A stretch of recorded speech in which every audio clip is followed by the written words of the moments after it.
you should be happy that we came to colonize you. I'm like, okay, well, let me see. I believe you. I believe you that we had nothing by the time you came to colonize me. But why are my artifacts scattered all throughout your museums in Europe and,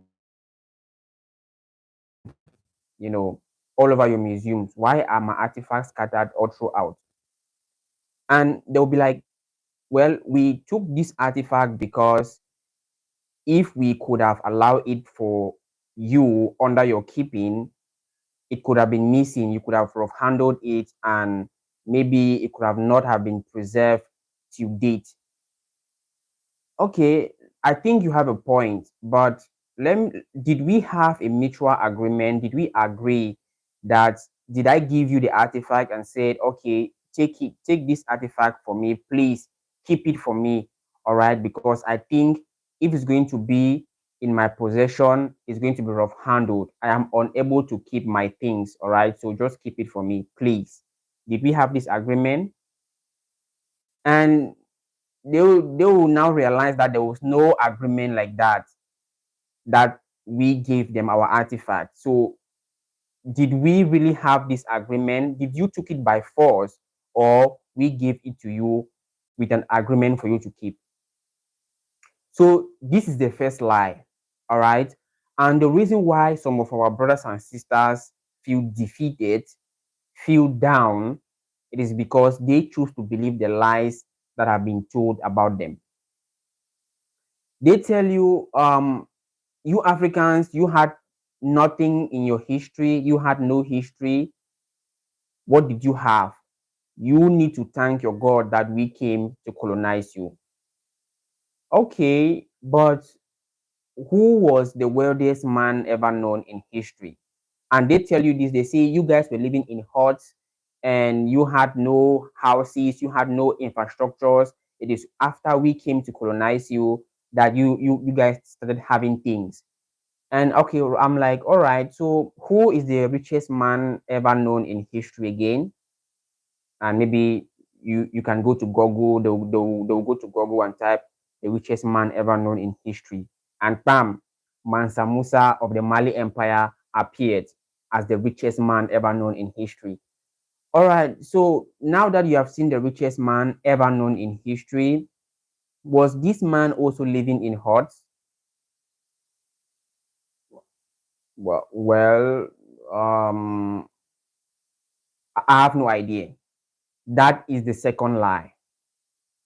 The reason why some of our people feel defeated is because they choose to believe these lies. All right.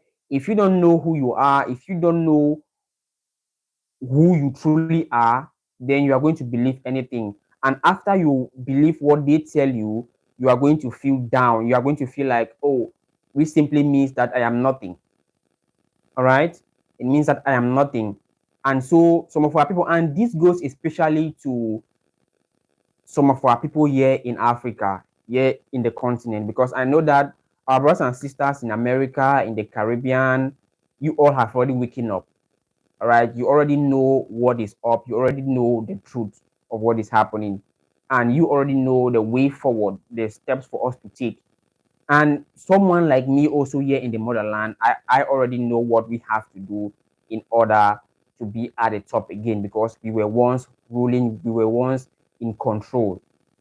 And thirdly, the third lie that they will use is still in this same historical fact that they will tell you that, well, what achievement did you achieve? If you are claiming that you had history back in the past, then what did you do? What did your ancestors do?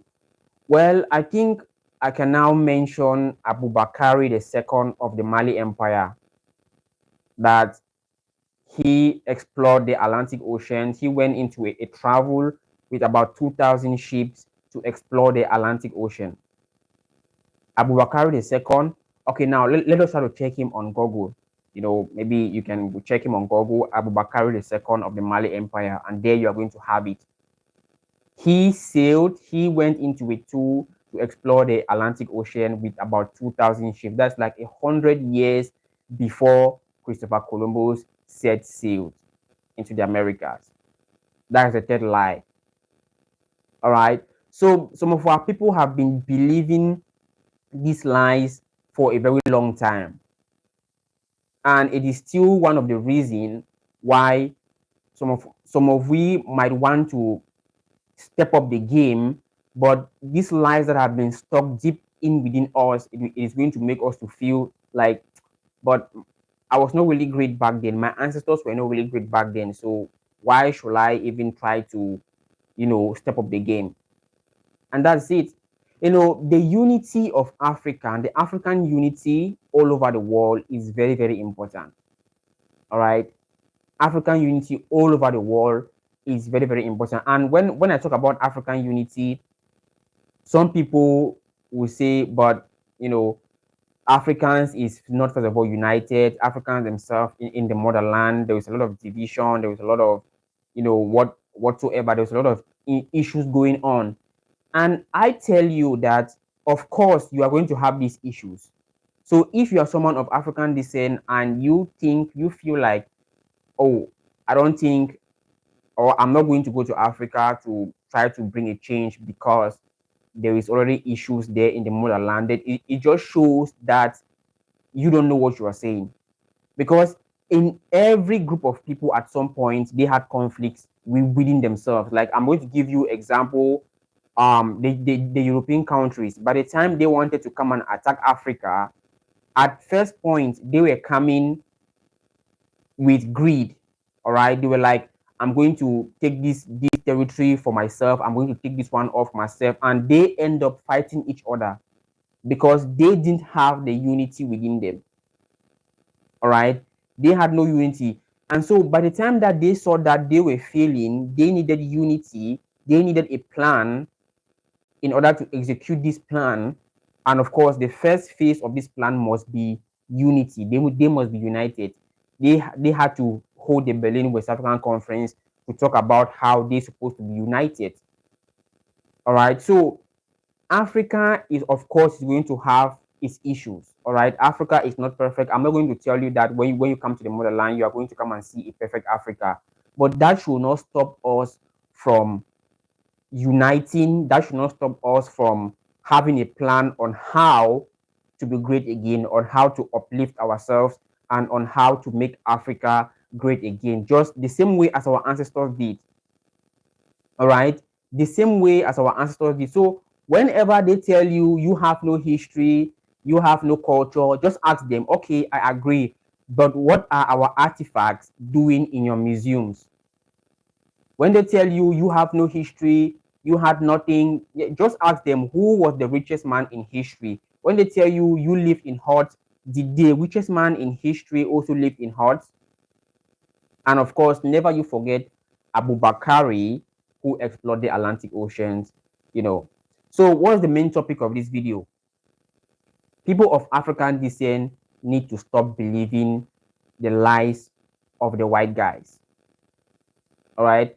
In as much as we are soaked and believing these lies of these people, it is always going to keep oppressing us. It is always going to keep making us to be at the same spot. We are not going to progress because we are still believing the lies that the white man told us about ourselves. And you are going to see some of our people really, really arguing and say, no, it is true. It is true. So what is the proof?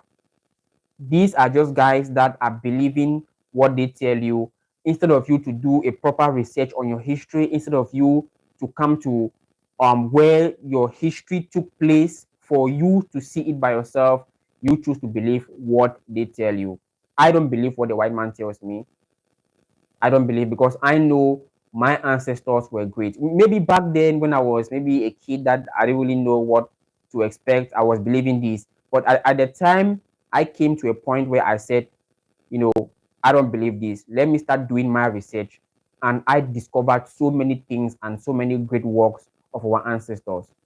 So don't believe the white lies. Don't believe what they tell you about yourself unless you have done history. So please make sure you share this live stream.